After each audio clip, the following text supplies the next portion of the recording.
القادر وصلاة وسلاما على خير الأنام وسيدي حبيب إله العالمين محمد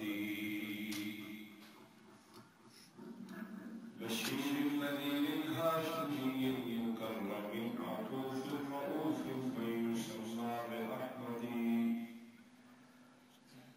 أما بعد فأعوذ بالله من الشيطان الرجيم. بسم الله الرحمن الرحيم.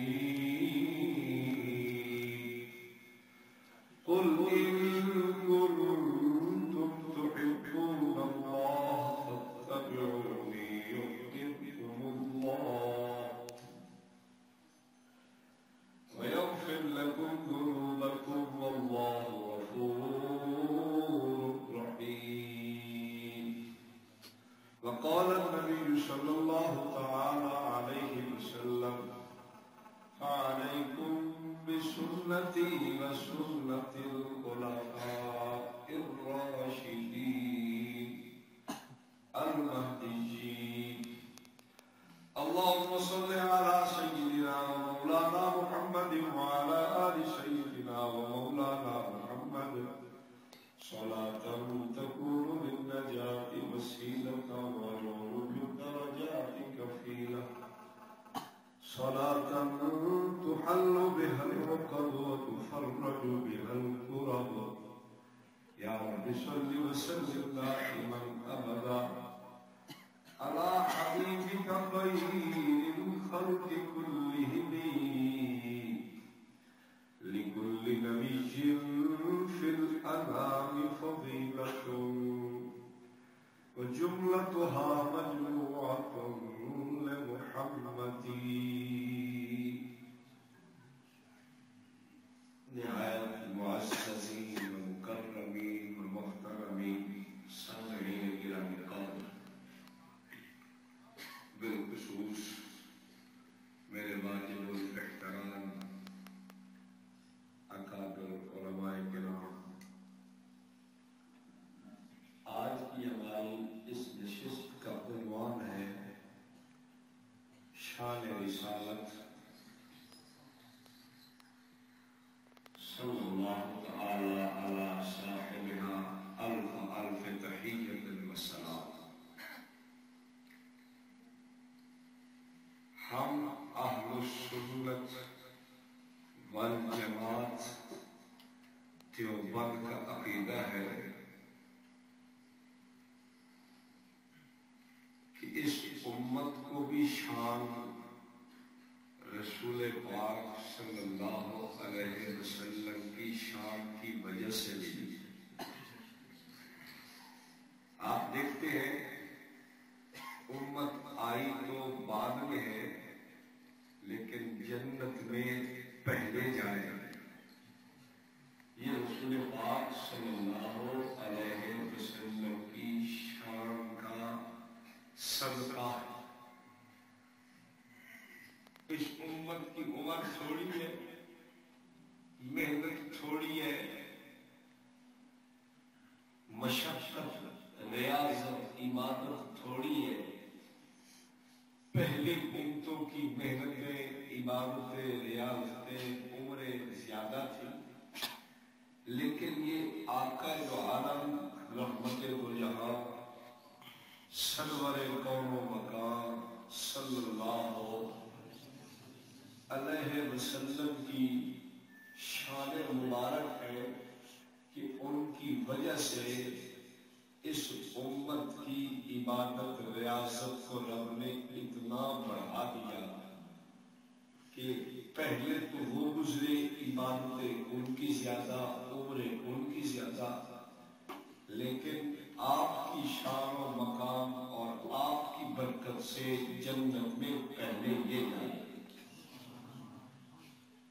تو یہ رسول پاک صلی اللہ علیہ وسلم کی شان مبارک ہے کہ آپ کے صدقے آپ کی امت کے شان کو بھی اللہ نے بلند کیا ہے. ہم اہل السنت والجماعت دیوبند والے رسول پاک صلی اللہ علیہ وسلم کے عشق و محبت کی سوچ اور تقاضے کو ذہن میں رکھتے ہیں. ہماری سوچ، ہمارا دل دماغ رسول پاک صلی اللہ علیہ وسلم کی محبت و عشق سے معطر ہے. اگر کسی کو شک ہے تو میں کہوں گا کہ ہمارے اکابر کی تاریخ پڑھے، انشاءاللہ اس کو یہ بات سمجھ آئے گی کہ عشق کسے کہتے ہیں، محبت کسے کہتے ہیں، عقیدت کسے کہتے ہیں، الفت و پیار کسے کہتے ہیں. اس پہ میں دلائل شروع کر دوں تو یقین سے کہہ سکتا ہوں کہ 1.5-2 گھنٹے دلائل میں اسی بات پہ دے سکتا ہوں کہ بڑے صغیر پاک و ہند میں عشق اور محبت جو اللہ نے اہل السنت والجماعت جو وقت کو دی ہے یہ کسی اور کو نہیں دی. شاید آپ کو اشکال ہو کہ مولانا کو بار بار کہہ رہے ہیں اہل السنت والجماعت. ایک مولوی کی تقریر سنی کہنے لگا کہ یہ لوگ وال والے ہیں. وال سمجھتے ہو؟ کہتے ہیں اہل السنت والجماعت یہ وال والے لوگ ہیں، ان کے اندر وال یہ سیدھے نہیں ہیں، یہ ٹیڑھے.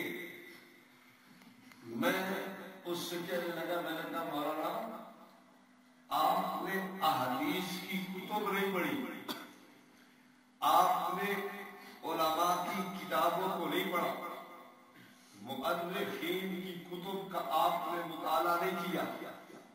میں امام غزالی رحمت اللہ علیہ کی بات کرتا ہوں. حضرت اللہ نے ایک کتاب لکھی ہے احیاء علوم الدین، ایک کتاب لکھی ہے امراض الروحانی والعلاج. اردو زبان میں اس کا ترجمہ مجربات امام غزالی کے نام سے ہے. ایک کتاب بہت بڑا مؤرخ علامہ عبد الکریم شیخستانی نے لکھی ہے الملل والنحل. اس کی جلد اول ہے، صفحہ 4-5 میں لکھتا ہے رسول پاک صلی اللہ علیہ وسلم نے فرمایا کہ میری امت کے 73 طبقے بنیں گے، 72 جہنم میں جائیں گے، ایک طبقہ جنت میں جائے گا. صحابہ نے پوچھا یا رسول اللہ صلی اللہ علیہ وسلم ہم درود والے لوگ ہیں، درود پڑھنے کو ایمان سمجھتے ہیں، عقیدت و الفت سمجھتے ہیں.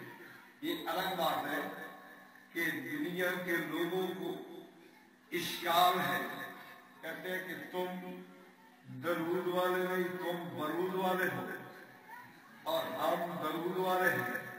میں نے کہا نہیں، تیرا اشکال غلط ہے. درود والے بھی الحمدللہ ہم ہیں، اور ملک پاکستان میں درود سے ہمارا کوئی تعلق نہیں. درود کی ضرورت کافر کے مقابلے میں پڑتی ہے، مسلمانوں کے لیے نہیں پڑتی. ہم اس کو جائز، مجھ پہ الزام نہ لگا، میرے اکابر امن والے ہیں، ہم امن کو پسند کرتے ہیں اور امن کو دیکھتے ہیں. ایک اور بات کروں، اگلے دن علامہ خالد محمود صاحب حافظہ اللہ نے مجھے بلوایا، بات چل پڑی، فرمانے لگے میں ملک پاکستان سے یہ کہتا ہوں اگر ملک کو بچانا ہے تو قیادت اس ملک کی علماء دیوبند کو دو. میں سوچنے لگا کہ حضرت جو بات کر رہے ہیں لوگ سمجھیں گے کہ یہ تو اپنی دیوبندیت کی بات کرتے ہیں. حضرت نے فرمایا نہیں، دلیل سنو. وہ فرمانے لگے ایک طبقہ ہمارے ملک میں وہ ہے جو تقلید کو شرک کہتا ہے. اب اگر امت کو یہ لے کے چلنا چاہے نہیں چل سکتا، اس لیے کہ وہ تو مقلدین کو مشرک کہتا ہے. اس پہ ایک لطیفہ عرض کروں. ہمارے استاد محترم متکلم اسلام امیر اتحاد اہل سنت والجماعت حضرت مولانا محمد الیاس محمد صاحب فرمانے لگے ایک لڑکا میری تقاریر سن سن کے بڑا ذہن اس کا بنا. اس کی بھائی کی شادی تھی کچھ دنوں بعد. شادی اتفاق سے غیر مقلد کے گھر ہوئی. غیر مقلدہ عورت جب بیاہ کے گھر آئی تو وہ لڑکا کہنے لگا باقی دو باتیں ہیں، یا بھائی کو چھوڑ دو یا اپنے مسلک کو چھوڑ دو. وہ کہنے لگی کیوں؟ وہ کہتا ہے اس لیے کہ آپ کا مسلک کہتا ہے کہ تقلید شرک ہے. اب میرا بھائی تو مقلد ہے، جب تقلید شرک ہے تو میرے بھائی سے آپ کا نکاح کیسے ہوا؟ اب اگر تقلید شرک ہے، تیرا مسلک ٹھیک ہے، تو پھر بھائی سے نکاح برقرار نہیں، اور اگر نکاح برقرار ہے تو تیرا مسلک غلط ہے. اب ایک چھوڑنی پڑے گی چیز. وہ سوچ کر پڑ گئی اور کہنے لگی کہ تو ٹھیک کہتا ہے، مسلک چھوڑتی ہوں، شوہر کو نہیں چھوڑتی. اب علامہ سے فرمانے لگے دیکھو اگر ان کو آگے لایا جائے تو کیا ہوگا؟ یہ تو کہتے ہیں لوگ مشرک ہیں، یہ کسی کو ساتھ لے کے چل نہیں سکتے. ایک اور طبقہ ہے، اگر اس کو لایا جائے پھر کیا ہوگا؟ پھر یہ ہوگا وہ کہیں گے کہ سارے وہابی ہیں، سارے گستاخ ہیں، ان کے ساتھ اٹھنا بیٹھنا حرام ہے، گناہ کبیرہ ہے، اشد حرام حرام حرام ہے. اب یہ امت کو لے کے چل سکتے نہیں چل سکتے. تو علامہ سے فرمانے لگے اہل سنت دیوبند والوں کو قیادت دو، سارے مجمع کو لے چلیں گے. وہ کہتے ہیں کیسے؟ وہ فرمانے لگے اس طرح کہ دیکھو طریق پنتھ کے اندر تحریک چلی، یہ سارے اکابر دیوبند کے پیچھے تھے. کچھ عرصہ پہلے ناموس رسالت کی تحریک چلی، یہ سارے اہل سنت دیوبند کے پیچھے ہیں. تو فرمانے لگے کہ اللہ نے دیوبند والوں کو عقل و شعور دیا ہے، سمجھ اور بصیرت دی ہے، یہ قوم کو لے کے چل سکتے ہیں، باقی کوئی نہیں چل سکتا. اگر ملک اس کی خیر خواہی مطلوب ہے تو پھر کیا کرو؟ اکابر اہل سنت دیوبند کو آگے لاؤ، ان کے ہاتھ میں ملک کی بات دوڑ دو، پھر دیکھو کیسے سارے چلتے ہو. خیر میں عرض کر رہا تھا، ایک آدمی کہنے لگا آپ اہل سنت والجماعت ہے. وال کو کہتے ہیں مٹ کو، سیدھے نہیں ہے، آپ ٹیڑھے ہیں. میں نے کہا آپ نے کتابوں کا مطالعہ نہیں کیا. اگر امام غزالی کی احیاء علوم الدین کو پڑھا ہوتا، مجربات امام غزالی کو پڑھا ہوتا، امراض الروحانی والعلاج کو پڑھا ہوتا، مؤرخ کبیر علامہ عبد الکریم شیرستانی کی الملل والنحل کو پڑھا ہوتا تو یہ اشکال نہ کرتا. کہتا ہے کیسے؟ میں نے کہا اس لیے کہ رحمت دو جہاں سرور کون و مکان صلی اللہ علیہ وسلم نے ارشاد فرمایا میری امت کے 73 طبقے بن جائیں گے، 72 ناری ہے، ایک جنتی ہے. صحابہ نے پوچھا من ہم یا رسول اللہ صلی اللہ علیہ وسلم. بات یہاں سے چلی تھی تو میں کہنے لگا کہ تو مجھے برودی کہتا ہے، میں برودی نہیں ہوں، میں درود کو مانتا ہوں، محبت اور عقیدت سے پڑھتا ہوں. لیکن ایک بات یاد رکھ، اگر میرا تعلق درود سے نہیں ہے، تو نہیں مانتا، تو ایک بات میں بھی تجھے کہہ سکتا ہوں، الحمدللہ میرا تعلق درود سے کل بھی تھا اور آج بھی ہے۔ درود کو پڑھنا میں عقیدت کی نظر سے دیکھتا ہوں، محبت کی نظر سے دیکھتا ہوں، اپنا ایمان سمجھتا ہوں، اپنے لیے نجات سمجھتا ہوں، لیکن یاد رکھنا تجھے میں درود والا نہیں مانتا، میں تجھے یہود والا مانتا ہوں۔ مولوی بھی پھر کے مجھے دیکھنے لگا، کہتا ہے کہ یہ کیسے ہو سکتا ہے؟ میں نے کہا ہو سکتا ہے۔ کہتا ہے کس طرح؟ میں نے کہا اس طرح، ایک ٹولہ ابن سبا کی اولاد ہے اور ابن سبا کی اولاد کے ساتھ مل کے اگر تو کنونشن کرے، جشن عید میلاد منائے اور ان کے ساتھ مل کے امت مسلمہ کے خلاف چلے، تو پھر میں تجھے کیوں نہ کہوں کہ تو یہودی والا ہے؟ آپ کے علم میں نہیں ہے شاید، توجہ رکھنا، میں آپ کو یہ چیز بھی دکھا دوں۔ لاہور قومی امن کنونشن ہوا، توجہ رکھیں، قومی امن کنونشن کہاں ہوا ہے؟ 5 جنوری لاہور میں ہوا۔ اس کی کافی ساری شکیں ہیں، آخر میں کیا لکھا ہے؟ نظریہ پاکستان کے محافظ فرزندان اسلام سنی شیعہ میدان عمل میں، نیچے نام سنی اتحاد کونسل کا ہے، دوسری طرف نام مجلس وحدت مسلمین کا ہے۔ میں نے کہا دیکھو یہود والوں کے ساتھ کون ہے؟ دیکھ رہے ہو؟ سمجھ آ رہی ہے؟ میں نے کہا یہود والوں کے ساتھ تو ہے۔ یہ اخبار 6 جنوری کی ایکسپریس، اگر اس کو دیکھیں تو آپ کو مزید ایک بات سمجھ آئے۔ دونوں جماعتوں نے اعلان کیا کہ جشن عید میلاد النبی کو شایان شان طریقے سے منائیں گے۔ میں نے کہا مجھے سمجھ آ گئی بات کی، میں تجھے درود والا نہیں مانتا، میں تجھے یہود والا مانتا ہوں۔ میرے پاس دلیل تھی، میں نے کہا اگلی بار شاید تجھے اعتراض ہو کہ تو مجھے درود والا نہیں مانتا۔ میں نے کہا اس لیے نہیں مانتا کہ تو درود ابراہیمی کو نماز سے باہر پڑھنا گناہ سمجھتا ہے، گناہ کبیرہ سمجھتا ہے۔ کتاب میرے پاس موجود ہے، کتاب کا نام ہے تفسیر نعیمی، اس کی جلد نمبر 16 صفحہ 110 ہے۔ لکھنے والا مفتی اعظم مفتی اقتدار احمد خان نعیمی گجراتی ہے۔ اس نے صفحہ 110 پہ لکھا ہے نماز والا درود ابراہیمی نماز سے باہر نہیں پڑھ سکتے، نماز کے علاوہ پڑھنا گناہ اور ناجائز ہے۔ میں نے کہا میں تجھے درود والا کیسے مانوں؟ درود والا ہوتا تو گناہ لکھتا درود ابراہیمی کو۔ بات آپ کو سمجھ آ رہی ہے؟ توجہ میری طرف رکھیں۔ میں نے کہا اگر تو درود والا ہوتا تو درود ابراہیمی کو گناہ کہتا، نجائز کہتا۔ معلوم ہوا کہ درود والا بھی نہیں ہے۔ شاید آپ کو اشکال ہو، میں نے عنوان اور چھیڑنا ہے، میں لے کے چلنا ہے، لیکن یہ بات ایسے ہی آ گئی ہے درمیان میں تو میں اس کو حل کرتا چلا جاؤں تاکہ یہ بھی ایک کانٹا مستقل نکل ہی جائے۔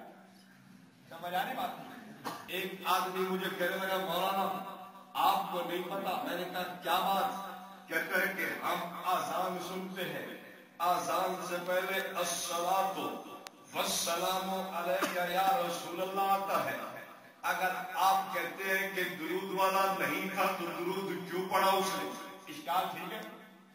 اشکال ٹھیک ہے اس کا؟ آپ کہتے ہو کہ درود والا نہیں ہے، حالانکہ ہم نے اپنے امتحانوں سے سنا ہے کہ آذان سے پہلے درود پڑھتا ہے۔ اگر درود والا نہیں تھا تو کیوں پڑھا ہے اسے؟ میں نے کہا اس اشکال کا جواب بھی میں یہاں دیتا چلا جاؤں تاکہ اس مان سیرا کی سرزمین پر پھر کسی کو اشکال کی ضرورت پیش نہ آئے۔ کتاب میرے پاس موجود ہے، اگر کوئی دیکھنا چاہے تو میں تسلی کرا سکتا ہوں۔ کتاب کا نام ہے آذان سے قبل صلاۃ و سلام پڑھنا کیسا ہے۔ لکھنے والا ان کا عام مولوی نہیں بلکہ ان کا بہت بڑا عالم، سید عالم مولوی فیض احمد اویسی ہے، بہت بڑا عالم ہے، بلکہ میری تحقیق یہ ہے کہ پاکستان ہندوستان میں ان کا بہت بڑا عالم گزرا ہے۔ ان کے بطور اس نے 4000 کتابیں لکھی، کتنی؟ چلو جھوٹ ہے سچ ہے، ان کے ساتھ اللہ برابر گردن ملا انہی کے ساتھ، ہم نہیں کہتے کہ جھوٹ ہے، ہمیں کیا ضرورت ہے بھائی ہم کسی کو جھوٹا کہتے نہیں۔ اس نے اس کتاب کے صفحہ 6 پہ لکھا ہے، کیا کہتا ہے؟ کہتا ہے کہ اذان سے پہلے صلاۃ و سلام کی ضرورت کیوں؟ کہتا ہے کہ اس لیے ضرورت پیش آئی جب لاؤڈ سپیکر مساجد میں لگ گئے، مساجد میں لگنے کے بعد لوگوں نے اذان دینا شروع کی اور آگے چلایا سپیکر کو، تو لوگوں نے سپیکر کو چیک کرنے کے لیے کہا hello hello hello hello 1 2 3 hello hello 1 2 3 hello hello hello 1 2 3۔ ہم سارے سوچنے لگے یار کیا کریں، ایک غیر مناسب لفظ مسجد میں ادا کیا جائے یہ اچھا نہیں لگتا، تو ہم نے سر جوڑ کے فیصلہ کیا آذان سے پہلے صلاۃ پڑھی جائے تاکہ سپیکر کا لفظ پتہ چلے، تاکہ سپیکر کا لفظ بھی پتہ چل جائے اور اسلام کا بھی بول بالا ہو جائے گا۔ میں نے کہا نہیں، اصل وجہ تمہاری سپیکر چیک کرنا ہے۔ اب آپ بتاؤ درود والا جو ہوگا وہ سپیکر چیک کرنے کے لیے درود پڑے گا؟ ہم درود پڑھتے ہیں محبت سے، ہم درود پڑھتے ہیں عقیدت سے، ہم درود پڑھتے ہیں احترام سے، رسول پاک صلی اللہ علیہ وسلم کی الفت سے، آپ کے پیار سے، آپ صلی اللہ علیہ وسلم کی عزت و عظمت کا خیال رکھ کے ہم آقا کی ذات پہ درود پڑھتے ہیں۔ ایک بات اور کرتا چلا جاؤ، دیوبند والا اللہم صلی علی محمد و علی آل محمد کیوں کہتا ہے؟ اللہ نے تو حکم دیا یا ایھا الذین آمنوا صلوا علیہ وسلموا تسلیما، اے ایمان والو تم درود و سلام پڑھو نبی آخر الزمان پہ، لیکن اس امتی نے یوں درود پڑھا اللہم صلی علی محمد و علی آل محمد کما صلیت علی ابراہیم و علی آل ابراہیم انک حمید مجید۔ اس نے درود کے لیے اللہ سے کہا اے اللہ تو درود بھیج دے، رب نے اسے کہا تو درود بھیج، اس نے رب سے کہا یا اللہ تو درود بھیج دے۔ وجہ کیا تھی؟ میں نے کہا اہل سنت دیوبند والا یہ حضور کے عشق و محبت کی فضا میں رہتا ہے، اس کا قلب، اس کا دل و دماغ حضور کی محبت و الفت سے معطر ہے، اس کے دل و دماغ میں آقا کا پیار نظر آتا ہے۔ جب اس نے دیکھا کہ آمنہ کے لال کی ذات گرامی بہت بلند ہے، یا اللہ ہمیں طاقت نہیں، ہمیں اتنی ہمت نہیں، ہماری زبان اس قدر پاکیزہ نہیں کہ ہم خود تیرے نبی پہ درود بھیجیں۔ مولا جیسے تو پاک ہے، اپنی رحمت سے، اپنی مہربانی سے، اپنے شیان شان درود نبی پہ تو بھیج۔ ہم نے تو یوں کہا یا اللہ درود تو بھیج دے۔ ایک آدمی مجھے کہنے لگا مولوی صاحب تیری بات عقل کے خلاف معلوم ہوتی ہے۔ میں نے کہا کیسے؟ کہتا ہے کہ ہم نے پتھروں کو دیکھا ہے، پتھر بھی صلاۃ پڑھتا ہے لیکن تو نہیں پڑھتا۔ میں نے کہا دلیل دے۔ کہتا ہے پتھر کہتا ہے السلام علیکہ یا رسول اللہ، ترمذی جلد 2 کے اندر روایت ہے۔ درخت کہتا ہے السلام علیکہ یا رسول اللہ، تو نہیں پڑھتا۔ میں نے کہا میرا بھائی ناراض نہ ہونا، میں بھائی سمجھتا ہوں۔ جب آپ والے کیا کہتے ہیں بھائی؟ بڑے بھائی ہیں، بھائی نہیں بڑے بھائی ہیں۔ میں نے کہا میں بھائی سمجھتا ہوں۔ بھائی دیکھو نا، سونا جو ہوتا ہے نا سونا، بھائی کی مثال سونے کی طرح ہوتی ہے، ٹوٹ بھی جائے تو پھر بھی کیا ہوتا ہے؟ بے شک ہمیں برا بھلا کہتا ہے لیکن ہم اسے سونا سمجھتے ہیں، ہم اسے سونا سمجھتے ہیں، ہمارا بھائی ہے۔ دنیا میں جبر بھی تو ہو جاتے ہیں نا لوگ، کوئی فرق نہیں ہے، ہمارے بھائی۔ توجہ رکھنا، میں عرض کر رہا تھا مجھے دلیل دینے لگا، نہیں اس میری اس دعوے پہ دلیل آپ خود دیکھیں گے تو آپ سمجھیں گے کہ اس نے ٹھیک کہا۔ دلیل کہتا ہے ترمذی جلد 2 کے اندر روایت ہے، رحمت کونین صلی اللہ علیہ وسلم گزرتے ہیں، پتھر بھی کہتے ہیں السلام علیکہ یا رسول اللہ، درخت بھی کہتے ہیں السلام علیکہ یا رسول اللہ۔ مجھے کہنے لگا اور جو بندی تو ان سے بھی کیا گزرا ہے؟ میں نے کہا کیوں؟ کہتا ہے درخت پڑھتا ہے، پتھر پڑھتا ہے پر تو نہیں پڑھتا۔ میں نے کہا توجہ رکھنا، میں نے کہا مولانا آپ میرے بھائی ہو، میری دلیل پہ غور کرنا، میں اس درخت اور پتھر سے برا نہیں، اس درخت اور پتھر سے کیا گزرا تو معلوم ہوتا ہے۔ وہ کہتا ہے کیسے؟ درخت بھی پڑھتا ہے اور میں بھی پڑھتا ہوں، تو جو نہیں پڑھے گا وہ درخت اور پتھر سے کیا گزرا ہوگا؟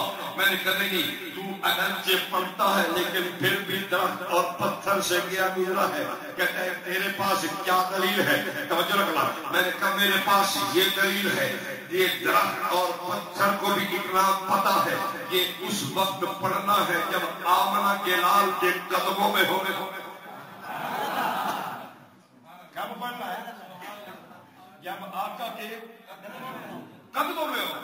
آپ میں پوری جرأت سے کہتا ہوں، کوئی بہت بڑا علامہ فہامہ، کوئی مفتی، کوئی کیا الا بلا، میں سب سے کہتا ہوں مجھے ایک روایت ذخیرہ حدیث سے دکھا دو، ایک روایت کہ آقا مدینہ تشریف فرماؤ اور پتھر مکہ میں جھوم کے پڑھ رہا ہے، دکھا دو مجھے، رب محمد کی قسم ہے میں تمہارے ہاتھ کو چوم کے بیان کر لوں گا، اس پہ لے آؤ بڑا بڑا کوئی ایک دنیا کا پتھر دکھاؤ، درخت دکھاؤ کہ آقا مدینہ تشریف فرما ہو، وہ ہندوستان میں، طائف میں، مکہ میں، یمن میں، کسی اور مملکت میں بیٹھ کے وہ جھوم جھوم کے پڑھ رہا ہو، رب محمد کی قسم ہے دکھانا تمہارا کام ہے، تمہارے مسلک کو قبول کرنا یہ میرا لاؤ بنا۔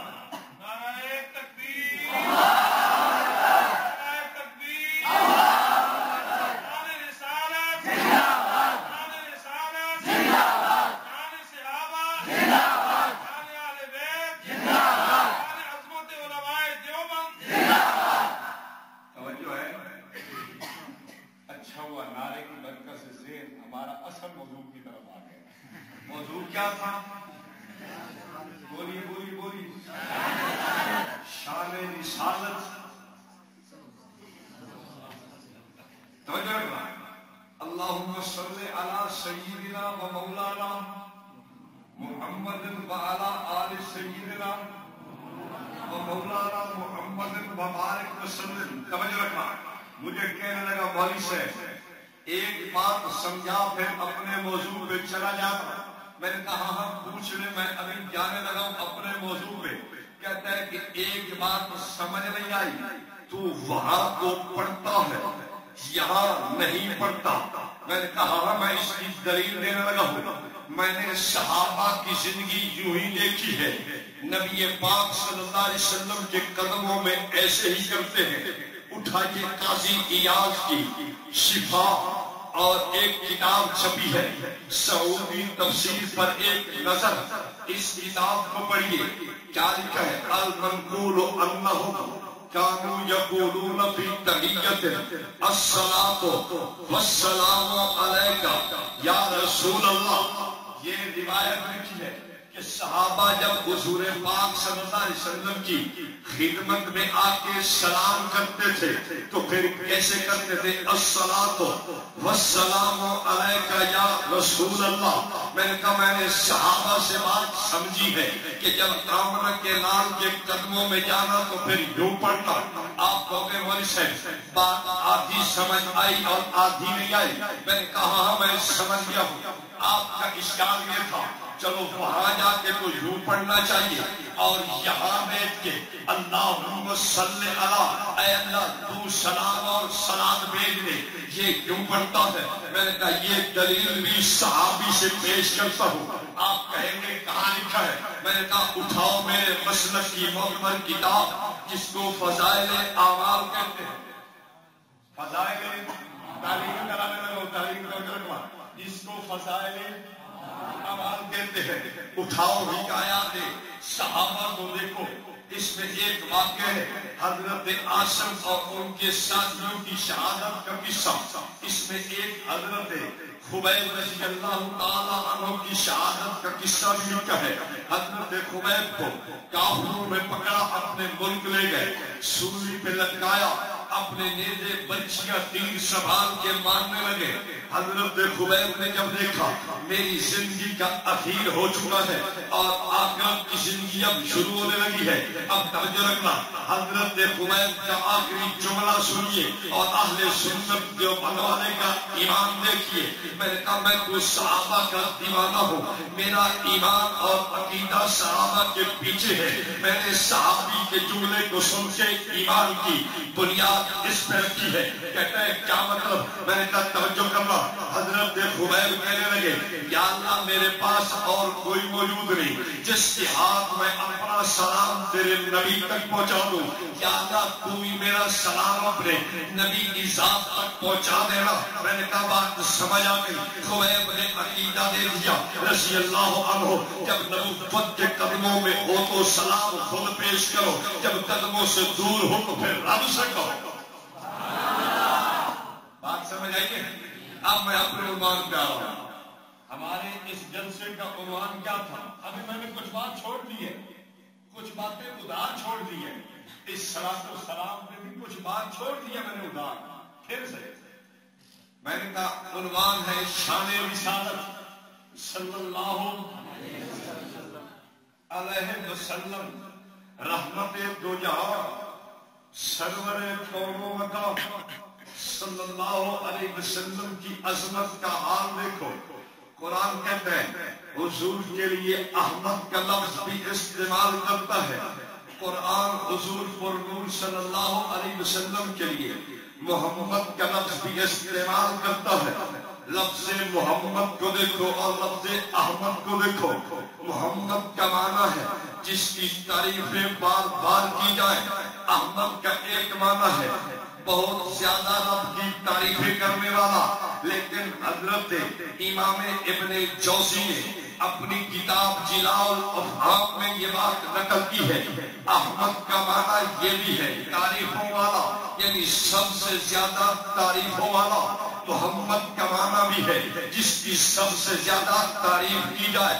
احمد کا معنی بھی ہے جو سب سے زیادہ تعریفوں والا ہو. جب نبی پاک صلی اللہ علیہ وسلم سب سے زیادہ تعریفوں والے تھے، سب سے زیادہ مقام والے تھے، سب سے زیادہ شان والے تھے، سب سے زیادہ عزت و احترام والے تھے، پھر میں کہا کیوں نہ اہل سنت دیوبند والا یوں کہے اگر آمنہ کے نال نہ ہوتے تو کائنات نہ سجائی جاتی. آپ کہو گے مولانا یہ بات آپ نے کہاں سے لی ہے؟ میں نے کہا تعلیم فضائل اعمال کی کرتا ہوں.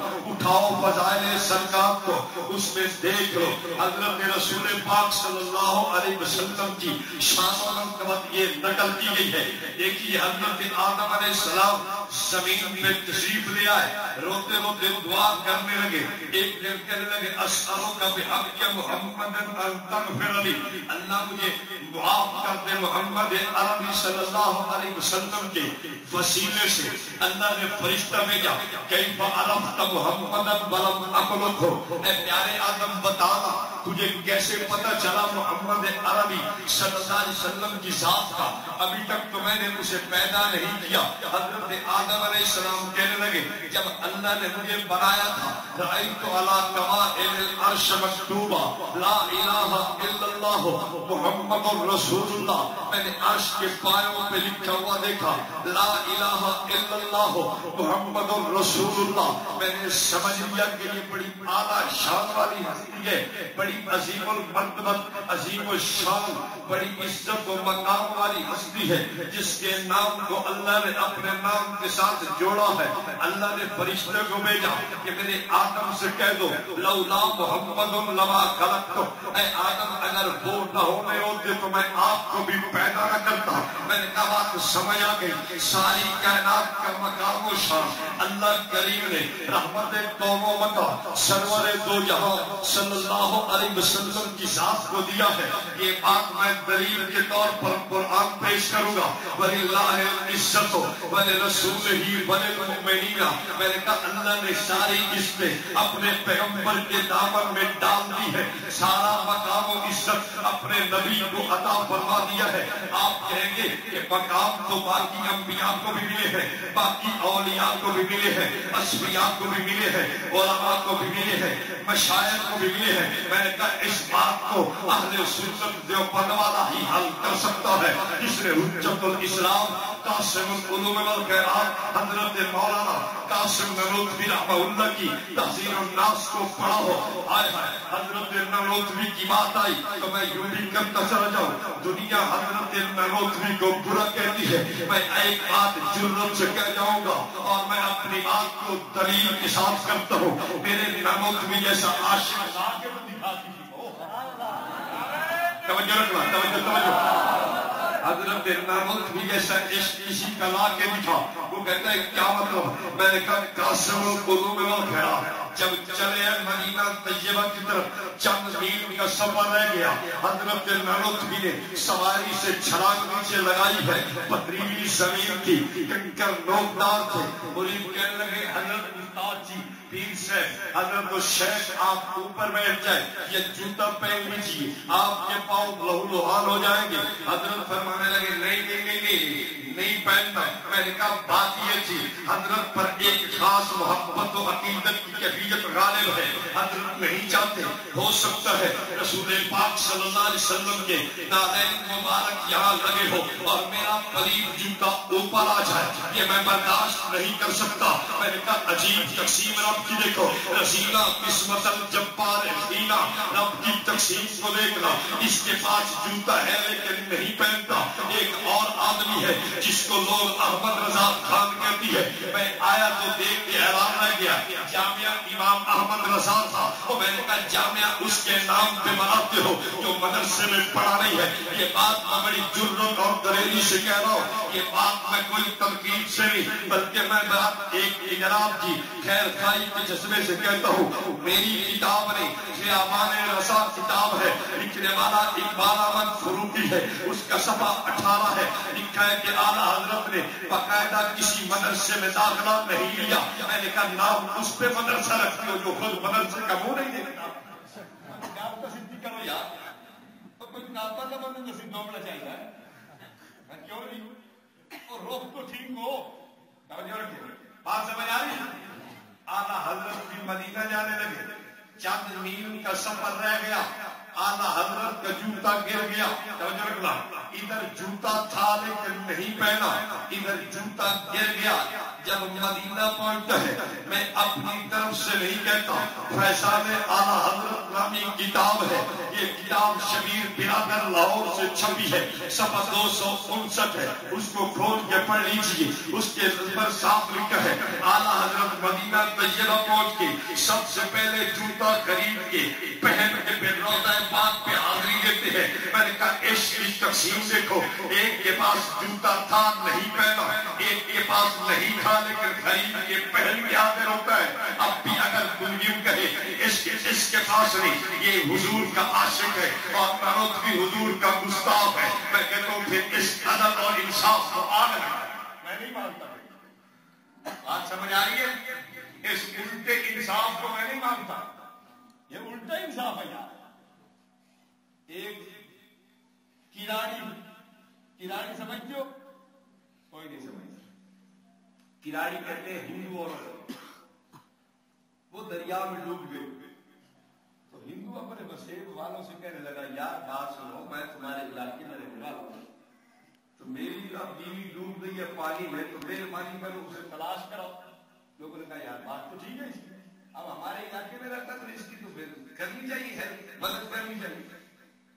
لوگوں نے نالے میں چھلاگے لگا دی. جب وہ دیکھے تو وہ جو ہندو تھا وہ اوپر جا رہا ہے جدھر سے پانی آ رہا ہے. وہ بڑے پریشان ہوئے کہ ہمیں اندر پانی اتنا ٹھنڈا ہے. ہم اندر گئے اس کی بیوی تلاش کرنے کے لیے اور یہ نواب اوپر جا رہا ہے. انہوں نے پوچھا اوپر کی جائے؟ وہ کہنے لگا ساری زندگی اس نے میری مخالفت کی ہے، ساری زندگی.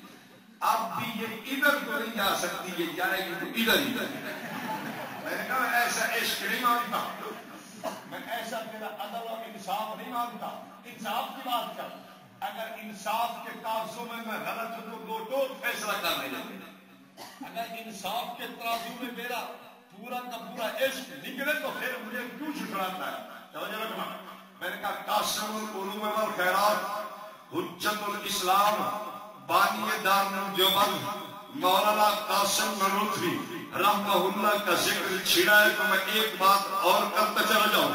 حضرت نانوتوی رحمہ اللہ سے پوچھا گیا، بلکہ ایک مرید نے سبز رنگ کا جوتا لا کے دیا.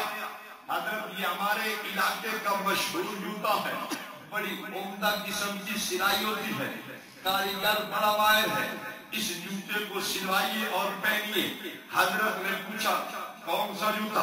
حضرت یہ سبز رنگ کا جوتا. حضرت نے فرمایا نہیں پہنوں گا. حضرت کیا بات ہے؟ فرمایا اس لیے نہیں پہنتا کہ آقا دو عالم رحمت دو جہاں سرور قوم مکہ صلی اللہ علیہ وسلم کے روضہ مبارک کا رنگ سبز ہے. نانوتوی کو شرم آتی ہے، ایسا جوتا نہیں پہن سکتا. میں نے کہا اٹھاؤ شعر ساکر، اس میں یہ واقعہ درج ہے.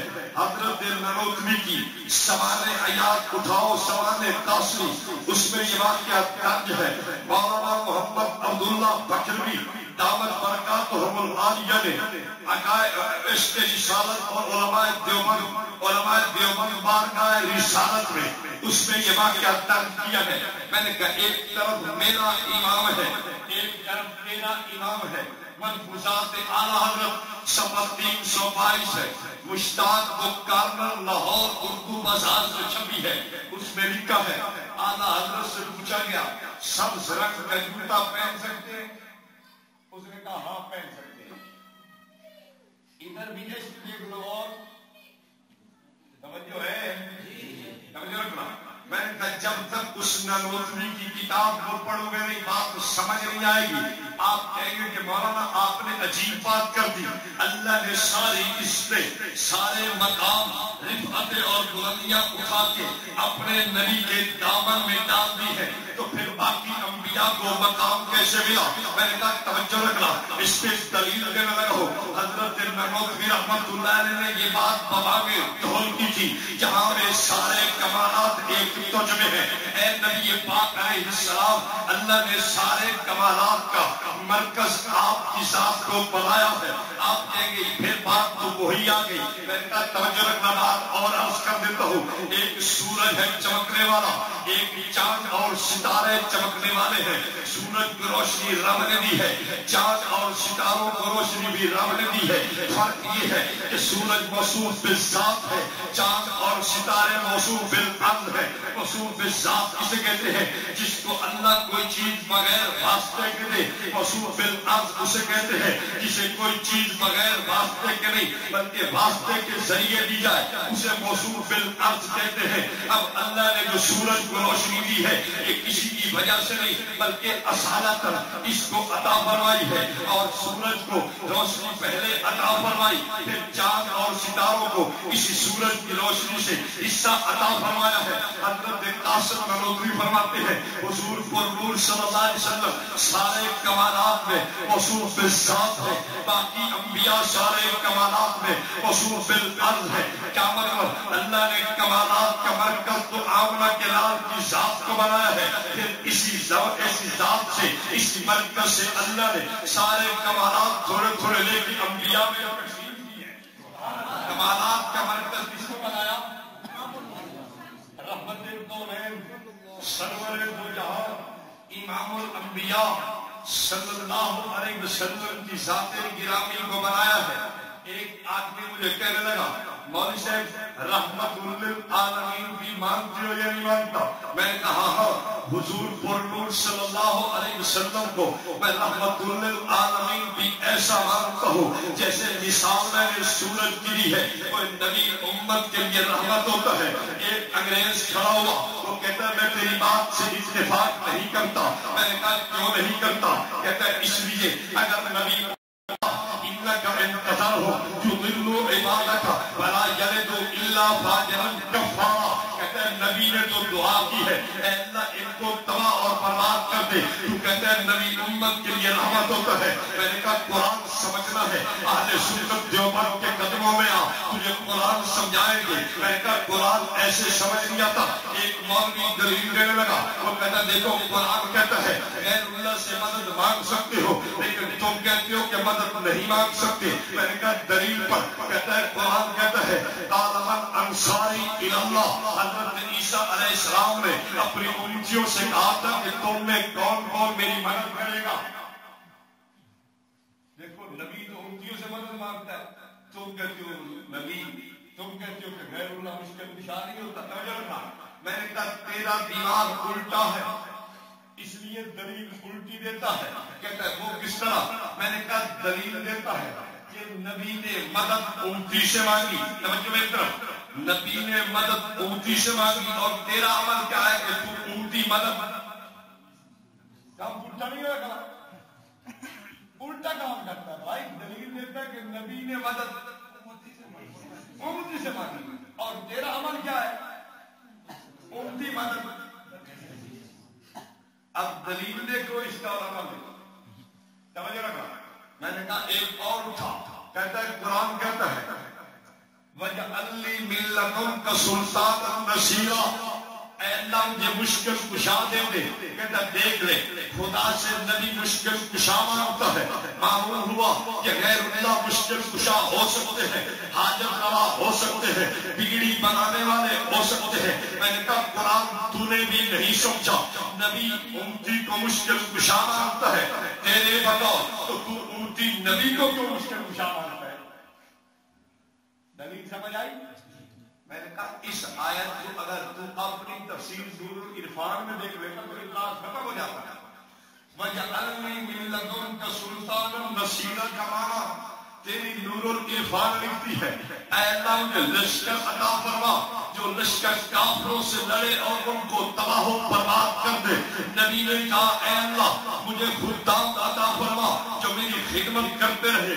نبی نے یہ دعا کی اے اللہ مجھے دلائل دے جب میں بات کروں میرے دلائل کے مقابلے میں آ کوئی نہ سکے. میں نے کہا اب مجھے بتا تیری اس آیت سے تیری دلیل تو نہیں بن سکتی. اس نے دلیل دی. کہتا ہے تو قرآن پڑھتا ہے؟ میں نے کہا ہاں پڑھتا ہوں. کہتا ہے وما ارسلناک الا رحمۃ للعالمین. توجہ میری طرف رکھیے. کیا آیت پڑھی اس نے؟ وہ اس سے پوچھنے لگا حضور کو رحمت للعالمین مانگتا ہے؟ میں نے کہا مانگتا ہوں. کہتا پھر دیکھنا قرآن کہتا ہے کہ حضور کو رحمت للعالمین بنایا ہے اور قرآن کی دوسری آیت جوڑ کے دیکھ. میں نے کہا کون سی؟ کہتا ہے ان رحمت اللہ قریب من المحسنین. اللہ کہتا ہے کہ رب کی رحمت نیکوکاروں کے قریب ہوتی ہے. اب دونوں آیتوں کو جوڑ کے دیکھ لے.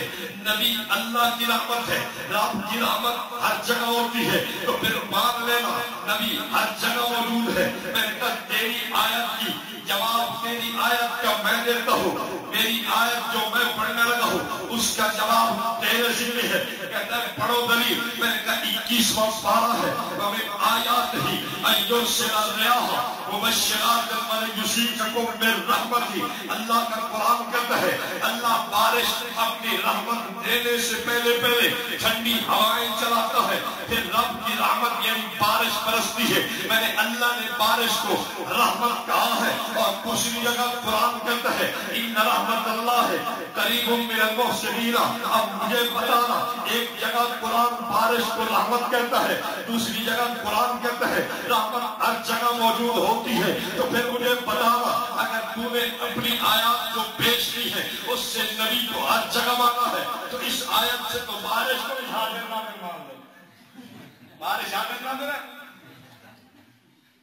کہتے ہیں پھر کیا جواب ہوگا؟ میں نے کہا میری پیش کردہ آیات کا جواب تیرے ذمے اور تیری پیش کردہ آیت کا جواب میرے ذمے. کہتا ہے جواب دے. میں نے کہا رحمت للعالمین، اللہ کریم نے حضور پرنور صلی اللہ علیہ وسلم کو بنایا ہے. آپ کی رحمت مثل سورج کے ہے، انبیاء کی رحمت مثل چاند کے ہے، اولیاء کی رحمت مثل ستاروں کی ہے. استاد بھی رحمت شاگردوں کے لیے، پیر رحمت مریدوں کے لیے، ماں رحمت ہے بیٹیوں کے لیے، پیار رحمت ہے بیٹوں کے لیے، عالم رحمت ہے مقتدیوں کے لیے. میں نے کہا یہ سب ستاروں کی طرح ہے. لیکن ایک بات اور کرتا ہوں، نبی کی رحمت مثل قمر کی ہوتی ہے، امام الانبیاء کی رحمت مثل سورج کی ہوتی ہے. اب توجہ رکھنا، میں نے امام الانبیاء سرور قوم وطا راحت دو جہاں صلی اللہ علیہ وسلم کے رحمت للعالمین ہونے کو مثل سورج کے عرض کیا ہے. میں نے کہا میری بات کا جواب ہو گیا، تیرے اعتراض کو میں نے صاف کر دیا. کہتے بات سمجھ نہیں آئی. میں نے کہا ہاں بات سمجھ آ جائے گی. وہ بات یہ ہے کہ جب آمنہ کا نام مثل سورج کے رحمت للعالمین ہوا تو پھر بات سمجھ آ گئی. سورج ہے تو ایک جگہ، اس کی شعاع ہر جگہ ہے، اس کی دھوپ ہر جگہ ہے، اس کی چمک ہر جگہ ہے. میں نے کہا آمنہ کے لال ہے ایک جگہ، رحمت ہر جگہ ہے. سرکار دو عالم رحمت دو جہاں سرور قوم و مکان صلی اللہ بولیے عزت و عظمت شان و مقام بلند ہے. اللہ نے رتبہ رفعت و بلندی بہت بڑی عطا فرمائی ہے. ایک آدمی مجھے کہنے لگا مولانا تو جھوٹ بولتا ہے، مجھے پتا ہے کہ تو نہیں مانتا لیکن تو نے عوام کو ایسے باور کرایا ہے. میں نے کہا تیرے پاس کیا دلیل ہے کہ میں نہیں مانتا؟ میرے بات پہ تو نہیں لکھا ہوا. کہتا ہے کہ تو نے اپنے جلسے سیرت النبی کے نام سے کیا ہے، تو نے محفل میلاد کے نام سے نہیں کیا، تو نے میلاد النبی کا جلسہ نہیں کیا. تو اس سے مجھے پتا چلتا ہے کہ یار تو نبی کو نہیں مانتا، تو نبی کی سیرت کی بات کو کرتا ہے، میلاد کی بات نہیں کرتا. توجہ رکھنا، شاید کوئی ہم میں بھی آدمی احساس کمتری کا شکار ہو. یار عاشق تو میں بھی تھا، حضور کا محب تو میں بھی تھا، سرکار دو عالم رحمت دو جہاں سرور قوم و مکان صلی اللہ علیہ وسلم کا غلام میں بھی تھا، لیکن میلاد کا جلسہ میرا نہیں ہوا، محفل میلاد تو میں نے نہیں کی. یاد دیکھو نا، سیرت النبی کا جلسہ تو کرایا ہے لیکن محفل میلاد نہیں کرائی. میں نے کہا اس اشکال کو دل میں نہ رکھنا. میں اپنے بھائی کے بھی جواب دینے لگا ہوں اور آپ کے بھی اس احساس کمتری کو میں دور کرنا چاہتا ہوں. توجہ رکھنا، میں نے کہا میلاد کہتے ہیں پیدائش کو، سیرت کس کو کہتے ہیں؟ سیرت اولا. رب کے قرآن نے سیرت کا معنی حالت بتایا ہے. کیا مطلب؟ آپ کی ساری حالت کو سیرت کہتے ہیں، آپ کے احوال کو سیرت کہتے ہیں، اور آپ کی حالت شروع ہو رہی ہے ولادت سے، یعنی ولادت سے لے کر وفات تک کی ساری حالت کو سیرت کہتے ہیں. میں نے کہا توجہ رکھنا، ایک طرف میلاد تھا، یہ عنوان چھوٹا ہے، ایک طرف سیرت کا عنوان ہے. یہ سرکار کی ساری زندگی کو محیط ہے. کوئی اہل سنت دیوبند والا حضور کا عاشق ہے، اس کے دل و دماغ میں حضور پاک علیہ السلام کی محبت ہے. اس نے سوچا کہ ایک طرف چھوٹا عنوان ہے، ایک طرف بڑا عنوان ہے. چونکہ دیوبند والا کہتا ہے رفعت بلند ہے، مقام بلند ہے، شان بلند ہے، عزت بلند ہے. رب نے مرتبہ اعلیٰ دیا ہے تو عنوان بھی جلسے کا اعلیٰ ہونا چاہیے. جلسے کا عنوان بھی اعلیٰ ہونا چاہیے نا. میں نے کہا سیرت کے عنوان میں محفل میلاد کا ذکر بھی آتا ہے. رکھے ایک آدمی کہنے لگا تم میلاد نہیں مانتے. میں نے کہا یار آقا کے میلاد کی بات تو کرتا ہے، تو اس کو چھوڑ. میں کہتا ہوں میں تو تیرا میلاد بھی مانتا ہوں. بھائی یہ پیدا ہوا ہے نا، یہ کہ ارمڑی کا جتھا پیدا ہوا ہے نا، یہ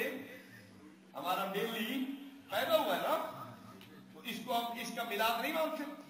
اور میں نے کہا آقا کی بات کرتا ہے، رحمت کون و مکان کی بات کرتا ہے، سرور دو جہاں کی بات کرتا ہے، میں تو تیرا میلاد بھی مانتا ہوں۔ میں تو یہ کہتا ہوں تو بھی پیدا ہوا ہے، میں کیسے میلاد قبول کروں؟ تو نے میرے اکابر کی کتابیں نہیں پڑھی، ورنہ اشکال چھوڑ دیتا، اشکال چھوڑ دیتا۔ کہتا ہے کیا؟ میں نے کہا اس لیے حضرت تھانوی نمبر اللہ مرکزم نے خطبات میلاد النبی صلی اللہ علیہ وسلم نے فرمایا ہے جس گھڑی میں آقا تشریف لائے تھے وہ گھڑی اب نہیں، وہ 1400 سال سے بھی پہلے تھی۔ توجہ میری طرف تھا۔ ایک آدمی مجھے کہنے لگا مولوی صاحب ربیع الاول میں حضور پیدا ہوئے، میں نے کہا کہتا ہے تو پھر ربیع الاول تو آیا ہے۔ میں نے کہا اچھا ایک بات میں بھی پوچھتا ہوں تو اس سے، ربیع الاول اگر آیا ہے تیرے بطور تاریخ ولادت کیا تھی؟ کہتا ہے 12۔ میں نے کہا 12 تاریخ سال میں 11 دفعہ نہیں بلکہ 12 دفعہ آئی ہے، تو نے ایک دفعہ منائی ہے، 11 دفعہ کیوں نہیں منائی؟ میں نے کہا پیر کے دن آقا کی ولادت میرا شہادت ہے، پیر کا دن ہر ہفتے میں آتا ہے، صبح صادق کے وقت رحمت دو جہاں سرور کون و مکان صلی اللہ علیہ وسلم کی تشریف آوری ہوئی۔ میں نے کہا اس صبح صادق کو بھی تم جشن نہیں مناتا؟ صبح صادق 365 دفعہ سال میں آتا ہے، سال میں 365 دفعہ صبح صادق آیا لیکن جشن نہیں ہے سال میں۔ میں نے کہا جتنے ہفتے ہیں اتنے دفعہ پیر کا دن آیا لیکن جشن نہیں ہے سال میں، 11 دفعہ 12 تاریخ آئی ہے لیکن جشن نہیں ہے۔ ایک ربیع الاول میں یاد آبا کی باقی سارے حلوے کی نظر ہو گئے۔ 11 کی کھیر میں تجھے بلا دیا کیوں نہیں؟ 11 کی کھیر نے سب کچھ ختم کر دیا۔ 11 کی کھیر ہوتی ہے دودھ والی، ہمیں تو دودھ دیتے ہیں پانی والا، لیکن اگر غوث پاک کو دیتے ہیں نا وہ ایک قطرہ پانی کرے گا۔ کیوں؟ اس لیے کہ اگر پانی ڈل گیا تو بابے اور کی کر رہا ہے، بابے اور کے تو باہر کر رہا ہے۔ میری مجھ مر رہی تھی، کٹی مر رہی تھی، گاں مر رہی تھی، بچی مر رہی تھی یا بچی مر رہی تھی، آپ کو پتہ ہے یہ تباہ پرستی کو فروغ دیا جا رہا ہے۔ کتاب میرے پاس موجود ہے، شیخ الاسلام ان کا ڈاکٹر طاہر القادری کتاب لکھتا ہے عقائد میں احتیاط کے تقاضے، دیکھ رہے ہیں آپ؟ اس کے اندر لکھتا ہے صفحہ نمبر 43 پہ، کہتا ہے کہ حق تو نہیں ہے، بعض علاقوں میں بہت سی چیزیں بوجہ جہالت رواج پا گئی ہیں جو ازرب شرع جائز نہیں۔ مثلا کوئی یہ کہے اگر اس نے 11ویں کا دودھ نہ دیا تو اس کی وجہ سے بھینس میں گائے مر جائے گی، وہ بیمار ہو جائے گی، یہ رزق کم ہو جائے گا، اولاد کی موت باقی ہو جائے گی، گھر میں نقصان ہو جائے گا۔ اس طرح کاروبار اور کھیتی میں بزرگوں کا حصہ زکات ادا شریعی عوام یہ شرم دینا تو جائز ہے، لیکن نہ دینے پر تباہ پرستی کو فروغ دینا جائز نہیں ہے۔ یہ تباہ پرستی کو فروغ دیا جا رہا ہے، جو وہ مر جائے گی مر جائے گی۔ میں نے کہا کیوں مر جائے گی؟ موت و حیات کا مالک خدا ہے یا کوئی اور ہے؟ یہ میرا عنوان نہیں بنتا، میں 11 کے عنوان کو کھول کے آپ کے سامنے رکھتا کہ 11 شروع کہاں سے ہوتی ہے۔ ہم اصحال ثواب مانتے ہیں، بولیے اصحال ثواب، ثواب پہنچانا مانتے ہیں۔ دیکھو ہم اپنے بزرگوں کو، اپنے رشتہ داروں کو، والدین کو اصحال ثواب کرتے ہیں یا نہیں کرتے؟ کرتے ہیں نا۔ اگر ہم نہ کریں تو کوئی یہ کہتا ہے کہ میرا والد مجھے مار دے گا، اگر میں نے اصحال ثواب نہ کیا تو میری ماں مجھے مارے گی، وہ کوئی میرا نقصان کر دے گی۔ کوئی کہتا ہے اصحال ثواب کا تو مطلب ہے کہ کیا ہے اس نے اپنا اچھا مطلب اس کا ثواب نہ کرے تو، لیکن غوث پاک کو جو دیتے ہیں وہ کیوں دیتے ہیں؟ اگر نہیں دیں گے تو پھر کیا ہوگا؟ اب آپ بتاؤ یہ اصحال ثواب ہے؟ اشارے ثواب یہی ہوتا ہے. آپ کو منصب اپنے قرآن پہ رہو، ویسے بھی گھنٹہ وہ چلا ہے. تو میری بات سن کرو کہ مائنڈ پر گیلی بھی نہیں چلنا کرو. ایک دلیل اور پیش کرو. وہ کہتے ہیں تو بڑے عشق کی بات کرتا ہے، بڑی محبت کی بات کرتا ہے، لیکن ہمیں نہیں سمجھ آئی اپنے بیٹے کے پیدا ہونے پہ تو جناب جی چھڑیاں لگاتا ہے، جشن مناتا ہے، کیک کاٹتا ہے. تو نے بتیاں لگائی ہے، تو نے اگربتیاں جلائی ہے، تو نے بازار سجایا ہے، تو نے جناب جی گھروں کو صاف کرایا ہے، تو نے جناب سفیدیاں کرائی ہے، لیکن نبی کی آمد پہ تو نے سفیدی نہیں کرائی، تو نے جشن نہیں منایا، تو نے چھڑیاں نہیں لگائی. ہم کہتے ہیں کہ دیوبند والا اولاد جتنا بھی نبی کو نہیں مانتا، توجہ رکھنا. اعتراض سن کے پھر اس فقیر کا جواب سنیے. میں نے کہا نہیں میرے بھائی آپ نے بدگمانی کی ہے. اہل سنت دیوبند سے پوچھ تو لیا ہوتا، مجھ سے پوچھ تو لیتا، پھر پوچھنے کے بعد پھر تم بات کرتا. کہتا ہے کیا مطلب؟ میں نے کہا مطلب یہ ہے میں کیوں نہیں کرتا، وہ وجہ میں خود بتاتا ہوں. ایک آقا کا مقام ہے، ایک بچے کی ولادت ہے، کوئی عام بچہ پیدا ہوتا ہے، لوگ جشن مناتے ہیں، چھڑیاں لگاتے ہیں، کیک کاٹتے ہیں، لوگوں نے بتیاں جلائی ہے، لوگوں نے مرچیں لگائی ہے، روشنی کی ہے، سفیدیاں کی ہے. میں نے کہا ایک بچے کی ولادت ہے، ایک آمنہ کے لال کی ولادت ہے. اب مجھے بتانا آپ بچے کی ولادت کی طرح میں آمنہ کے لال کی ولادت کیوں مانوں؟ بچے کی طرح مان لوں؟ بولو یار. عام بچے کی طرح نبی کی ولادت کو مانوں؟ نہیں بھائی. بچے کی ولادت پہ تو یہ چھڑیاں لگ سکتی ہیں، لیکن نبی کی ولادت پہ میں نہیں اس کا قائل. میرا عشق اور محبت مجھے اجازت نہیں دیتا. میرا اکابر کا تعلق دیکھ لے، عشق اور محبت کی فضا میں رہنے والے ہیں. آپ کہو گے میرے پاس کیا دلیل ہے؟ میں نے کہا جب نبی شان والا ہے، جب نبی رفعت والا ہے، جب نبی بلندی والا ہے، جب نبی عزت و احترام والا ہے، جب نبی بلند ہے، اس کا میلاد بھی بلند ہونا چاہیے. یہ کہتا ہے بچے کی طرح مناؤ. میں کہتا ہوں نہیں، نبی کے میلاد کو بلند و بالا کرنا ہے. کہتا ہے وہ کس طرح؟ میں نے کہا میری کتاب نہیں، کتاب تیرے مسلک کی کتاب کا نام فوز المقام فی خلفائے پیر سیال. اس کتاب کی جلد 600-221 پہ لکھا ہے بڑا میلاد یہ ہے، بڑا میلاد یہ ہے، بڑا میلاد یہ ہے کہ ہم اپنے وجود پر سنت کو سجا دیں. میں نے کہا بس یہی فرق ہے. تو چھوٹا میلاد مناتا ہے جیسے بچوں کا میلاد ہوتا ہے. میں دیوبند والا نبی کے عشق و محبت کی فضا میں رہتا ہوں، اس لیے میں کہتا ہوں بڑا میلاد ہونا چاہیے. جب نبی بڑا ہے تو میلاد بھی. آپ سمجھ آئیے؟ اشکال تو نہیں رہے گا. کوئی احساس کمتری کا شکار تو آدمی نہیں ہوگا، کوئی احساس کمتری کا شکار ہونے کی ضرورت نہیں. ایک آدمی مجھے کہنے کا مولانا چلو ہم مانتے ہیں، چلو تم یوں نہیں کرتا، لیکن گھر میں میلاد تو کر سکتا ہے نا. گھر میں میلاد کر لے، یہ تو کر سکتا ہے. میں نے کہا یار سوچ تو تیری بڑی اچھی ہے، پر اس کا فائدہ کیا ہوگا؟ جال حکممی کتاب کھول کو دیکھو. کہتا ہے کہ آقا محفل میلاد میں بنفس تفیض خود تشریف لاتے ہیں. کہتا ہے یہ فائدہ ہوگا تیرے گھر میں آقا تشریف لائے کہ تو بچتے بھی. میں نے کہا اچھا. میں نے کہا منصب ایک سوال پوچھ سکتا ہوں؟ کہتا ہے بھائی دو پوچھو. ہم تو بھائی ہیں. اچھا دو نہیں ایک ہی پوچھوں گا.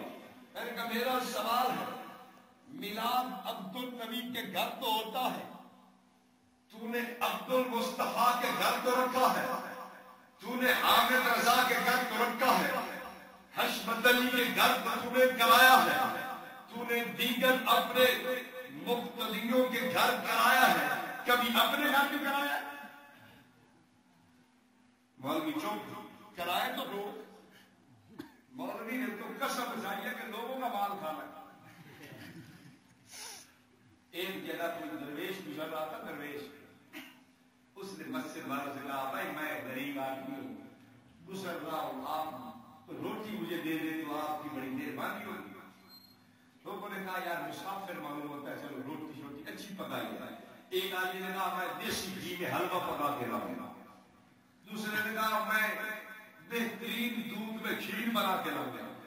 تیسرے نے کہا میں کسٹرڈ بنا کے لاؤں گا. چوتھے نے کہا میں دیسی گھی میں دیسی مرغی پکا کے لاؤں گا. اور چوتھے نے کہا میں اتنا بڑا جگ کا برتن بھر کے دودھ کا لا کے لاؤں گا. وہ بیٹھ گیا. خیر کھانا آ گیا, اس نے کھایا, شکر ادا کیا. اس نے کہا چلو عشاء کی نماز کا وقت ہو رہا ہے, نماز پڑھ کے پھر میں چلا جاؤں گا. جناب مولوی صاحب آ گیا. مولوی نے جب دیکھا کونے میں برتن تو اس نے جا کے غور سے دیکھا. ایک پلیٹ کو اس نے دیسی گھیو میں حلوہ پکا ہوا, ایک پلیٹ صاف پڑی تھی اس پر کھیر لگی تھی. تیسری پلیٹ کو اٹھایا, اچھا یہ کسٹرڈ ہے. چوتھا اس نے دیکھا پلیٹ ہڈیوں والی دیسی مرغی کی ٹانگیں, اور وہ بھی اس نے صورت دیسی کی. اتنا بڑا جگ اس نے دودھ کا بھرا ہوا, وہ بھی خالی دیکھا تو لگا یار کمال ہے. اس نے مقتدیوں کو کچھ نہیں کہا, اپنا سامان اٹھانا شروع کر دیا. مقتدی ہے کہ استاد جی کیا ہوا ہے؟ کہتے نہیں بس میں جا رہا. انہوں نے کہا استاد جی بات تو بتاؤ. کہتے نہیں بس میں نہیں رہ سکتا. استاد جی وجہ تو میں نہیں بس چھوڑ. جب انہوں نے بڑی محنت کی تو وہ کہنے لگا بات یہ ہے اب تم نے ختم دلوایا ہے اس آدمی سے. کیا کیا آپ کے علاقے میں ختم پڑا جاتا ہے, سامنے کھانا رکھ کے ختم پڑھتے ہیں, کوئی نہیں پڑھتے. اچھا کبھی مولوی کو آپ نے دیکھا کہ ریت کے ریڑوں پہ ختم پڑ رہا. ایک آدمی غریب ہے, وہ کہتا ہے مولوی صاحب میں اور کچھ نہیں دے سکتا, میں 2 ریت کے ریڑے دوں گا آپ کے مدرسے کو, آپ تعمیر کر رہے ہیں, چلو اس میں یہ ریت بھی استعمال ہو جائے گی اور میرے ماں باپ کی قبر روشن ہو جائے گی. آپ بتائیں ایمان سے ثواب ہوگا یا نہیں؟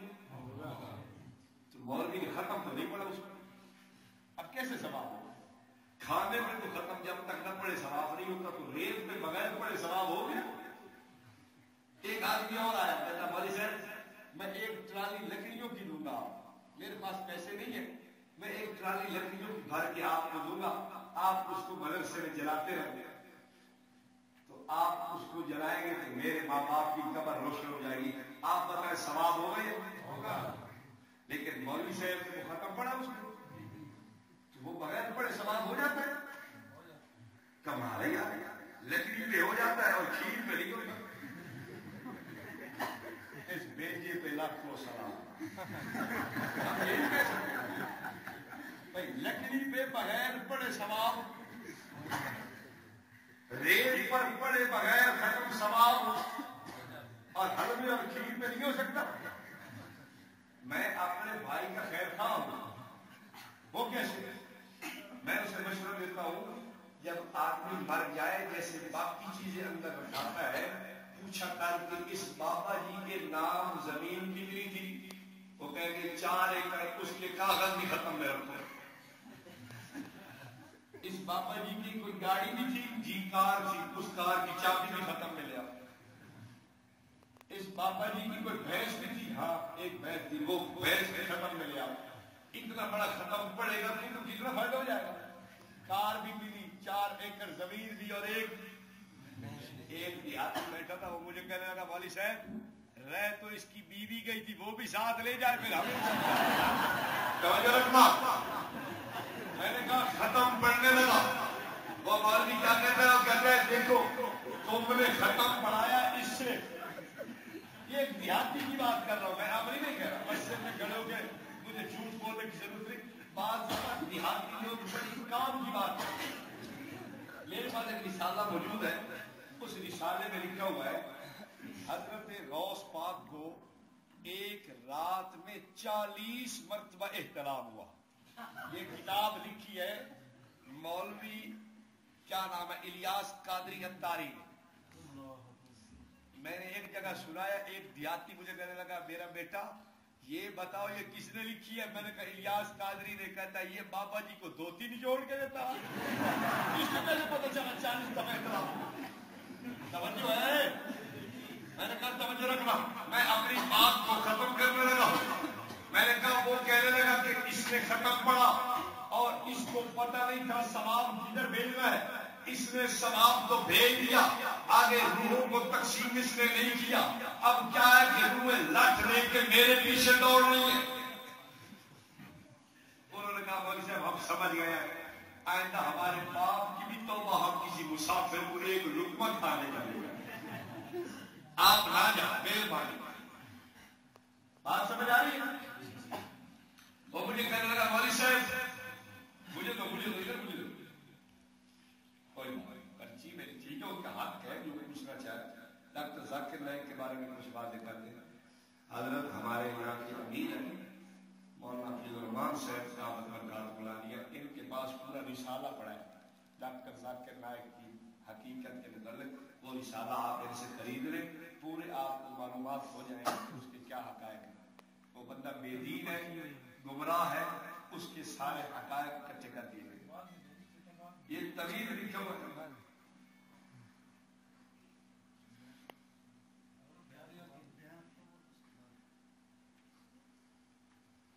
وہ مجھے کہنے لگا جناب سرکار دو عالم رحمت دو جہان سرور قوم و مکان صلی اللہ علیہ وسلم جب ایک گھر میں تشریف لائیں گے تو برکتیں بھی.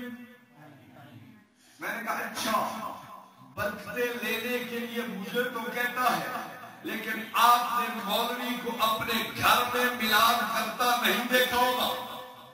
بڑی ذمہ داری سے کہہ رہا ہوں. مولوی مقتدیوں کے گھر میں میلاد کرتا ہے اپنے گھر. میں نے کہا رب محمد کی قسم ہے اگر میرا عقیدہ یہ ہوتا میں اپنے گھر سے باہر میلاد ہونے نہ دیتا. یار دیکھو ایک اللہ والے تشریف لے آئے، کوئی بزرگ ہستی آ جاتی ہے، ہر بندہ کوشش کرتا ہے کہ اس کو اپنے گھر بیٹھک میں بٹھاتا ہے، کچھ پانی پلاتا ہے، کچھ چائے پلائے گا، کچھ کھانا کھلائے گا. حضرت آپ تشریف لے آئے ہمارے لیے برکتیں اللہ رب العالمین نازل کرے گا. تو میں نے کہا یہ تو اگر سچا تھا تو تم نے اپنے گھر کیوں نہیں رکھا میلاد؟ مولوی اپنے گھر کیوں؟ خرچہ جیب سے کرنا پڑتا ہے نا، کیا خرچہ وہ اپنی جیب کیوں لگائے؟ اچھا کہتا یار دلیلیں چھوڑ دو، بات عقیدت کی ہے، عشق اور محبت کی ہے. چلو اتنی بات مان لو، ہم جھگڑا ختم کرنا چاہتے ہیں. میں نے کہا کیا منوانا چاہتے ہیں؟ کہتے یار چلو ایسا کرو سرکار دو عالم رحمت دو جہاں سرور قوم و مکان امام الانبیاء صلی اللہ علیہ وسلم تشریف لائے. چوکوں اور چراہوں پر ایک روضہ پاک کا ماڈل بنا لیتے ہیں. چلو اتنا ماڈل تو بنا لے، تیرا میرا جھگڑا ختم ہو جائے گا. میں نے کہا اچھا سوچتا ہوں. میں نے جب سوچا تو مجھے پتا چلا اہل سنت دیوبند والے عاشق مزاج لوگ ہیں، حضور کے عشق و محبت کی فضا میں رہتے ہیں. ان کے قلبوں دل و دماغ کے اندر حضور کا عشق و محبت ہے. آپ کہیں گے وہ کس طرح؟ جب میں نے اس کو دیکھا، اس نے وہ روضہ بنایا کس کے ذریعے؟ کیک کا. کس کا بنایا؟ کیک کا بنایا روضہ مبارک. 63 منزلہ روضہ مبارک بنا کے پھر انہوں کاٹ کے تھے آپ بیڑی بیٹھا اور خدا تیری ہدایت دے روضہ بنا کے پھر کھا بھی ہو بھی جاتا ہے. کہتا ہے چلو یار تو اس سے نہ بنا. میں نے کہا اور کس سے بناؤ؟ کہتا ہے کہ تو روضہ بنا لے کاغذ کا. میں نے کہا اچھا 2-4 دن کے بعد کاغذ پھٹ کے بولو زمین پہ آئے گا. میرا عشق اس کو برداشت نہیں کرتا.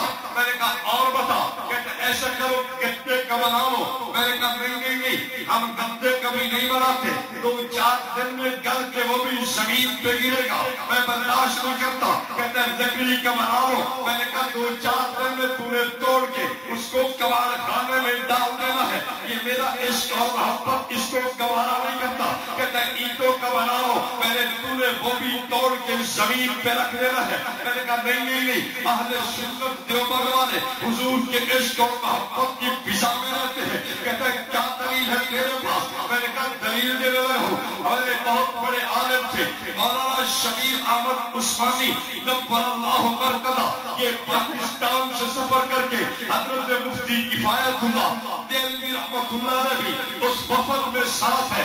مدینہ طیبہ اور مکہ پاک ہے. وہاں جا کے بادشاہ سے گفتگو ہوئی. بادشاہ نے روزہ پاک گرانے کا پروگرام بنایا تھا. بادشاہ سے گفتگو کہ نہیں ایسا نہیں کرنا چاہیے آپ کے لیے. اس نے کہا بات دلیل سے ہوگی. دلائل شروع ہو گئے. توجہ رکھیں, توجہ ہے, دلائل شروع ہو گئے. 2 گھنٹے عربی زبان میں گفتگو ہوئی. کتنے گھنٹے؟ اس بیچارے کی بھی عربی ہے, سنا دو آپ کو. ایک مولوی کہتا ہے مجھے میرے استاد نے کہا بیٹا یہ میری بھینس ہے نا, بھینس, اس کا بچہ اس کو کٹا کہتے ہیں, وہ دم ہلا رہا ہے. دم کو ہماری زبان میں پوچھن کہتے ہیں. اس کے بچے کو کٹا کہتے ہیں اور اس کی دم کو پوچھن کہتے ہیں. انہوں نے کہا بیٹا یہ بھینس کا کٹا پوچھن ہلا رہا ہے, اس کی عربی بناؤ. اس نے فوراً بنائی. کہتا کٹا تو تہرلا کو پوچھا ہوا. میری عربی کو یوں سی کٹا تو تہرلا کو پوچھا ہوا. تو مقابلہ اکابر دیوبند سے کرتا ہے. اکابر دیوبند 2 گھنٹے عربی زبان میں شیخ الاسلام مولانا شبیر احمد عثمانی کو گفتگو کرتا ہے. 2 گھنٹے کے دلائل کے بعد مولوی خاموش ہو گئے. اس بادشاہ کے علماء سکوت کر گئے. انہوں نے سر جھکا لیے. بادشاہ کہنے لگا عجیب ہو عالم ہندی, اس ہندی عالم کی بات کا جواب دو. انہوں نے کہا ہمارے پاس اس کا جواب نہیں ہے. میں نے کہا توجہ رکھا, ایک روزے کا ماڈل تو نے بنایا ہے, بنانے کے بعد بگاڑا بھی ہے. ایک ماڈل, ایک روزہ مبارک وہ تھا جو آمنہ کے لال کے روزہ مبارک پہ بنا ہوا تھا. میں نے کہا میں اس کو بچانے کے لیے سفر ہندوستان سے کر کے جاؤں, اپنا خرچہ کر کے جاؤں, وفد لے کے جاؤں, مسجد سعود میں تکلیفیں اس سفر کی اٹھا کے جاؤں. اس روزہ پاک کے تحفظ کے لیے مجھے پھر بھی گستاخ کہتا ہے. تو روزہ بنا کے گراتا ہے اپنے آپ کو, پھر بھی بات سمجھ آ رہی ہے؟ کہتا مولوی صاحب ذلیلت ختم ہونے والا کام ہی نہیں. میں نے کہا ہاں ختم ہونے والی نہیں. کہتا آخری دلیل. پھر بس کہتا مجھے آپ کا خیال ہے 1.25 گھنٹوں میں آپ بول رہے ہو. ایک میرا نیا دوست بنا ہے وہ میرا بھائی. وہ مجھے کہنے لگا استاد جی. میں نے کہا جی. ایک دن میرے جلسے میں ساتھ دیا تو مجھے کہتا ہے استاد جی سمجھ نہیں آتا, ہم لوگ اپنی میلاد کراتے ہیں تو اس میں مولوی اتنے پیسے پھینکتے ہیں, آپ کے لوگ تو کاغذ کی چیٹیں دیتے ہیں. آپ یہ کیا؟ میں نے کہا اس کی 2 وجہ. پہلی وجہ ہمارے لوگ سمجھدار ہیں. کہتا وہ کیسے؟ میں نے کہا دیکھو مقصد پہ نظر ہوتی ہے کہ مولوی بات کیا کر رہا ہے, اس کو غور سے سنتے ہیں, توجہ سے سنتے ہیں. اور تمہارے وہ پیسے سنٹر دے رہا ہے, مجھے پتا کوئی نہیں. ایک بات. دوسری بات, تمہارے پاس تو ایک محفل میلاد ہے اور ہمارے دین کے سینکڑوں کام ہیں. کبھی تبلیغ کے, کبھی جہاد والوں کو فنڈ دیا, کبھی مدرسے والوں کو دیا, کبھی مسجد والوں کو دیا, کبھی جناب جی دیگر نیک کام پہ صرف کر دیا. میں نے کہا ہمارے تو کئی قسم کے اصال ثواب کے دیگر کام ہیں, ہم تو وہاں خرچ کرتے ہیں. تمہارے پاس ہے ہی ملاد سال ہند کو تو کام کریں گے تو ہو ہے گی. کہتا بات آپ کی ٹھیک ہے, اس کو بات سمجھ ہے. اور مجھے کہنے لگا بات جی بھائی بات ختم کرے. میں نے کہا بالکل ختم کرنے لگا ہوں. کہتا ایک بات بتاؤ اور دلیل دے کے جان چھڑاؤ. میں نے کہا کیا بات ہے؟ کہتا ہے کہ تم نے جھنڈا نہیں لگایا جبکہ جبریل امین نے جھنڈا بیت اللہ پہ لگایا ہے، تم بھی بیت اللہ پہ جھنڈا، تم جھنڈا اپنے گھر پہ لگا دیتا۔ میں نے کہا ہاں دلیل تیری بنتی نہیں ہے۔ کہتا ہے کیا مطلب؟ میں نے کہا تیری دلیل تب بنتی تھی کہ جھنڈا جبریل نے بھی بیت اللہ پہ لگایا، تو ادھر نہیں بیٹھا بیت اللہ، بیت اللہ کو چلا جا ادھر کیوں ادھر یا تو بیت اللہ نہیں جھنڈا لگا سکتا۔ کہتا میں اپنے گھر وہ جھنڈا لگایا بیت اللہ پہ کہ بڑے کو عقل نہیں علاج ہوگا نا بندے دا، اس بھیجے پہ لاکھوں سلام پھر میں کیوں کروں؟ جھنڈا جبریل لگاتا ہے بیت اللہ پہ تو اپنے گھر بندی کرو، یار تو سمجھا بھائی لوگ۔ کہتا سچی بات مجھے پتا کیا ہے؟ میں نے کہا کہتا ہے ہمارے امیر الیاس صاحب نے لکھا صبح بہارا میں کہ آپ جب صبح 12 ربیع الاول کا دن آئے 1200 روپے جا کے امام کو بھیج دیں۔ بس یہ ضرورتیں ہمیں مجبور کرتی ہیں کہ ہم میلاد شریف کے یہ سارے کام کریں، جو ہر بندہ یعنی 100-200 نمازی ہے اور ہر بندہ 1200 روپے دے دے تو مولوی تک کرون کا خزانہ بڑھا رہا ہے۔ کیوں نہیں آپ بتا 200 بندہ 1200 روپے نہ دے اسے مولوی بول کے چاہیے خدا کا ٹھیک ہے لائی رکھ پاؤں۔ اللہ نے سمجھ دی، ہمیں دین کی صحیح سمجھ کے اس پہ چلنے کی توفیق عنایت فرمائے۔ دیکھیں نبی پاک صلی اللہ علیہ وسلم کے عشق و محبت کی بات ہم نے کی ہے کہ اے آپ کی محبت عقیدت الفت اہل سنت دیوبند والے یوں رکھتے ہیں، وہ میں نے سب کھول کے آپ کے سامنے رکھ دیا ہے۔ اللہ تعالیٰ ہم سب کو صحیح سمجھنے کی اور اس پہ چلنے کی توفیق عنایت فرمائے۔ ساتھ ہی کہہ رہا ہے کہ اللہ کے نبی نے فرمایا کہ میرے اور میرے صحابہ کی سنت پہ چلنا۔ اس کے ایک جواب علماء نے دی ہے، ایک جواب یہ ہے کہ حضور فرمانا چاہتے ہیں طریقہ میرا ہو اور چلنے کا انداز صحابہ کا دیکھ لیں۔ بات سمجھا گئی؟ ایک بات اور بھی ہے، بعض ایسے بھی کام ہیں جو صحابہ کرام نے امت کے لیے بہترین سمجھ کے ان کو چالو کرایا ہے۔ مثلا قرآن پاک کو ایک کتابی صورت میں اکٹھا کرنا نبی پاک صلی اللہ علیہ وسلم نے تو نہیں کیا۔ اب حضور پاک علیہ السلام کے اس ارشاد کا مطلب میرے اور میرے صحابہ کی سنت پہ عمل کرنا، یعنی اس قرآن جمع ہوئے کو قبول کر لینا، کہیں یوں نہ کہہ دینا کہ ہم صحابہ کو نہیں مانتے۔ صحابی کون ہوتا دینے والا؟ نبی کا عمل بھی حجت ہے، صحابی کا عمل بھی بس کوئی اور پرچیت دے دو پھر آپ کہو کہ ہمیں مولویوں نے جواب ہی دے دیے۔ بس اللہ تعالیٰ ہم سب کو عمل کی توفیق عنایت فرمائے۔